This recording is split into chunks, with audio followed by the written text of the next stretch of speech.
Улсынхан газар нутгийн хамгаалалт тэмцэж чадлаа хэмээн манай Hard News хөтөлбөр мэдээлсэн байлаа. Тэгвэл тэд хамгаалж чадаа зогссонгүй газрын тосгож улс нуурын айсаа үзэгдэн сайхан нутаг орныг сүйтгэж байсан Gladwell компани ажлаа орхин Улс аймгаас гарч явжээ. Аймгийн удирдлагуудад баяр хүргүүл зохилтой.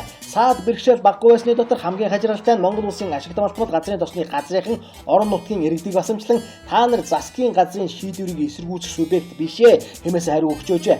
Энэ чинь юу гэсэн үг вэ? Эрх баригчид засгийн газрыг ард түмний сонголтоор бүрдүүлдэг гэрлээ. Лойр хулгай хийх болохоор ард түмэн та нарууд ямарваа нэгэн субъект биш гэдэг нь юу гэсэн үг вэ? Тэгээд хэн шийдвэр гаргаж эсэргүүцэх хэрэгтэй субъект болж таарваа. Хүний нутагт хүрзээ барин орж ирсэн гаймгуу тэгээд тэр субъект нь мөн болж таарав. Нутаг орон дээр гадаадынхныг эсэргүүцэх хэрэггүй юм бол хэн тэгээд Монгол улсын газар шороо ард иргэдийг хамгаалах хэрэг вэ? Хятадууд бидний өмнөөс хамгаалах уу? Монгол улсын ерөнхий сайд Жаргал толгын Эрдэнэ танаас энэ талаар заавал асуумаар байна. Таны засгийн газрын нэг агентлаг Монгол улсын үндсэн хуулийн заасан эрхийг үүсгэн бүгд бүтэн ард түмнийг доромжлон та нар бол эсэргүүцэх эрхтэй субъект биш ээ хэмээн ичгүүр сонжургуу доромжилжээ. Үүнийх нь хариуг та нэг тайлбарлаад өгдөө. Та болоод танаа засгийн газар ингэж боддог уу? Та нарыг Монголын ард түмэн биш хаанхын иргэд сонгосон хэрэг вэ?